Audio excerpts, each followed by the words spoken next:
the exit is incredibly important. So I think the reason, the first reason why we don't really focus on the exit is because we're always focused on the catch, and which is very important.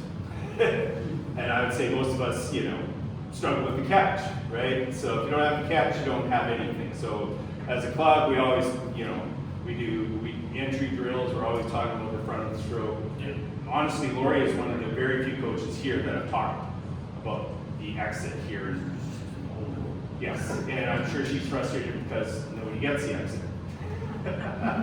Every once in a while when we get up, we don't know we're doing it. Right. So the first reason is we're really not teaching it or focusing on it, which is really hard to do. The second reason, the exit is very hard to do. The reason why we're not doing it, it's incredibly hard. And I'll get into the reasons why. It's very hard and something you really have to focus and train. Third reason why is as the exit pressure needs to be done as a team. If you're the only one popping the exit, and because it's very difficult, very taxing, you're gonna burn yourself out. Because I've been in the boat, I'm like, I'm gonna, if I do it, everybody's gonna follow, and I get about 20 strokes in, and I'm like, fuck it, I can't do this anymore, right? So, but when the whole boat gets the exit and gets the pop, it's the best feeling in the world. And even on a national team, we had one team in the first Thailand, whatever, 6 years ago, that got the exit, and it was the best feeling boat I've ever been on.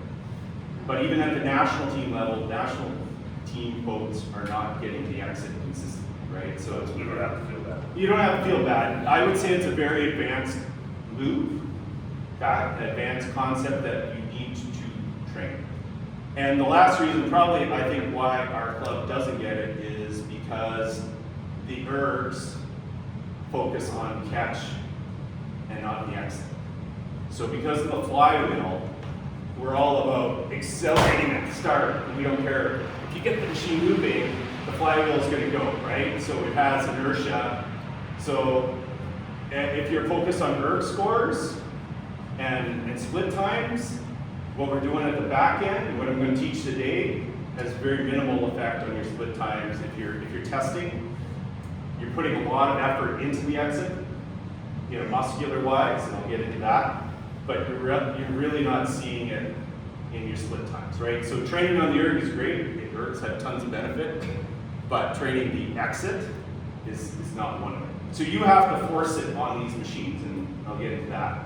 But it's really, if you're testing or whatever, if you're looking for the lowest split time, but putting the least amount of energy into it, doing the back end of your stroke isn't really adding into it, right? So I think because our club focuses, we're on the ergs a ton, it's to our detriment on the exit.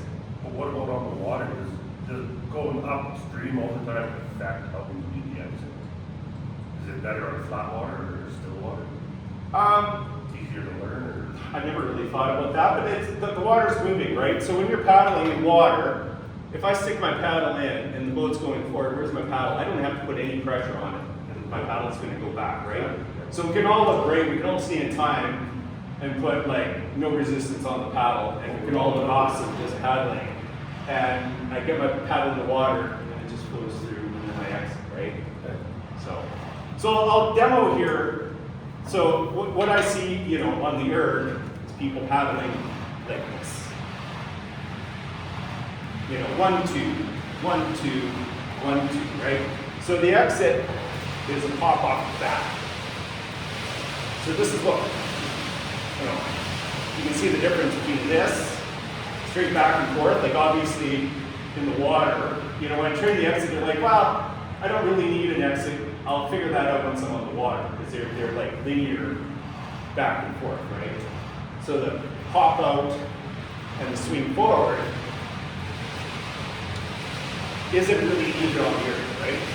So this movement here, where we're popping the exit and we're moving forward, is the cadence change. So here we go, we're 1, 2, 1, 2, 1, 2, it's 1, 2, 3, 1, 2, 3, 1, 2. So we want that 1, 2, 3 cadence with our stroke, and then pop off the back gets us there, right? So just going through the stroke, so why is the exit? Why is it the exit so hard to master? And why is it? It's energy intensive, but I would say less efficient. I will get there. So when I start a stroke, so let's look at I guess when I talk about the power, the range of power in your stroke, and when I move to exit. So anybody when should I move to the exit? What's my cue for exiting the power? What's that? Mid-thigh. Mid-thigh, so it's a target on your thigh, but And hip rotation. hip rotation, yeah. Yeah. Yeah. Because that starts first. So when I do my stroke, so I'll just do one leg, it's a demo. So when I enter my stroke here, I get front, I'm driving with my leg, right? I'm rotated, and I'm going to drive with my leg all the way through my stroke until my leg is pretty much straight, right? I'm fully extended and I'm derotating till I'm at whatever, neutral position, right? So you should be in your stroke from here to mid-thigh is derotating and leg press, right? So the leg press in my mind is the most important movement in the boat. If you don't have connection to the boat doesn't move forward, right?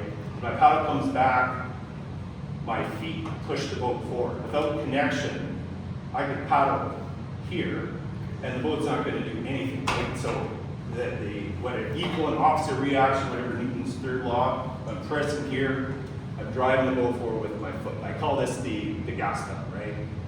So as soon as I'm done pressing, I'm going to press all the way through my stroke. As soon as I'm done pressing, if I let my foot off the accelerator, the boat doesn't go anywhere, right?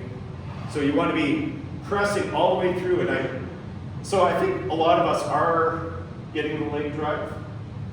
I think the leg drive, I think Lori has beat that into us, right?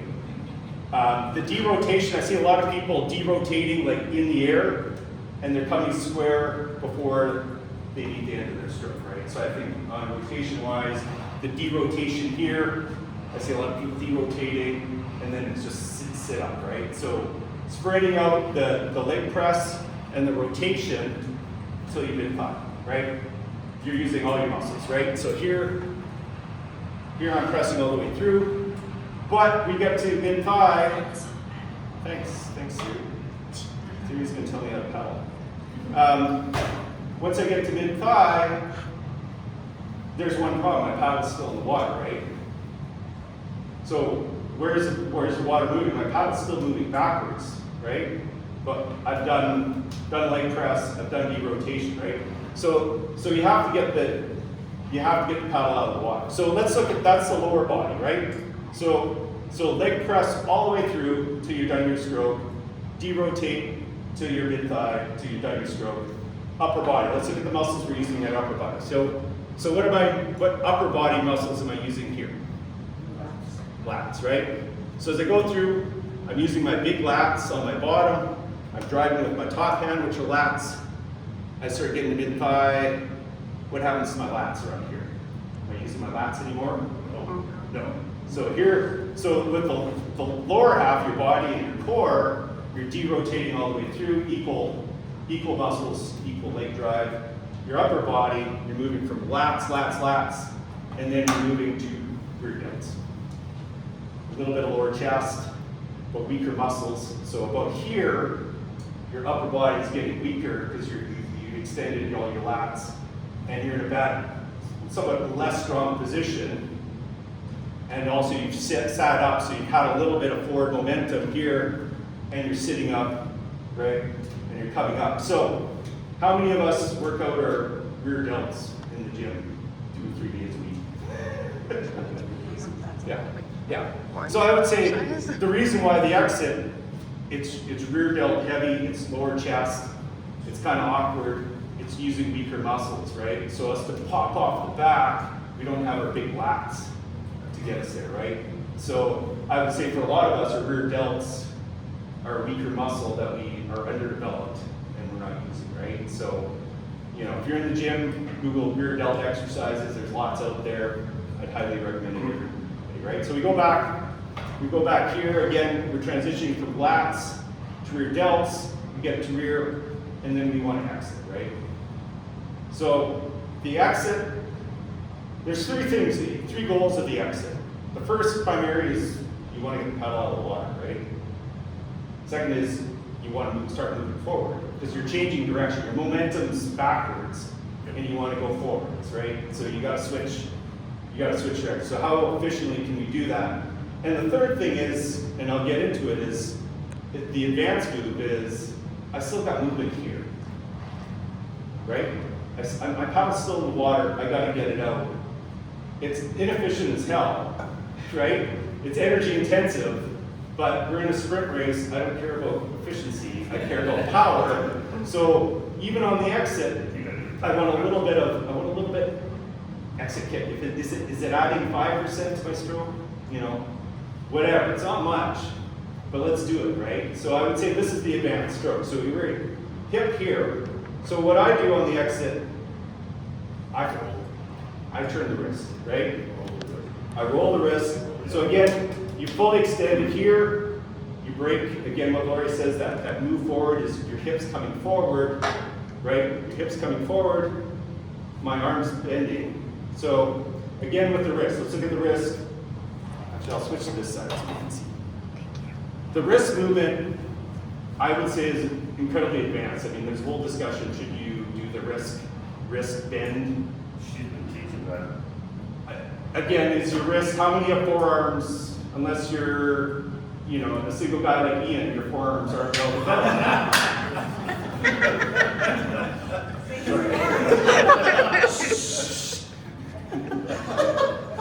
But again, it is a weaker muscle, right? So I would say, when you do this exercise, you know, your forearms are they're gonna hurt, right? So again, it's advanced.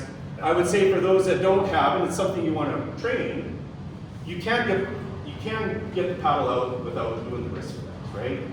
So this movement here, again, look, am I adding? Sure, right? With my wrist, just by bending, I can pop out. So again, your hips coming forward, your elbows coming out, your shoulders coming out, right? Lead with your shoulder, wrist is bending, and you're popping forward, right? Just by, it's like a sprint, right? So as you're crouching, it's like whatever, throwing that frisbee, whatever analogy we want, is you're coming forward, right? I like the wrist flex also too, because once I get here, I flick it out. Don't let go of your paddle like that. But I like it because you feel it pop and you're like forward, right? So if you're here and you just go sideways and then I gotta go like this, right? It's kind of mechanical, but you pop it, you go to this neutral position here, right? So I pop, I'm here without any movement. And this is what I call, when you call the setup, I think, who's the premier coach? He kind of said this, I saw this video where we talk setup up here, I'm talking setup up here. This momentum gets me here. My paddle's out, and then I can start moving forward. I can time up. If everybody times off this, right, up here, once you're moving forward, you gotta commit, right? You don't pause and then enter the water, right? I mean, go to the front of the stroke, pause. You want to start here and get in right away, right? So if you get it right, where you pop, your hips moving forward, your elbows coming out, your wrist, if you want to bend it, and you're flicking forward, you can get to the front really fast, right? So you want. So that concept, I think, and what Lori was saying, you know, you're still coming back, you want to move the hip forward as you're coming back. To me, that's when you exit, right? Not when you're in your middle of your power stroke. As soon as you try to move your hip forward, all your power's gone. But on the exit, you know, you can get a little bit of a kick here, and using the back end, the water pressure. But you have to finish your stroke back before you move your hip. Yes, if you're in the middle, never break your connection to the boat while you're in your power stroke. As soon as you're mid-hip and you're like, okay, I don't have much, you know, I gotta get the paddle out. And then you break it, accelerate forward. So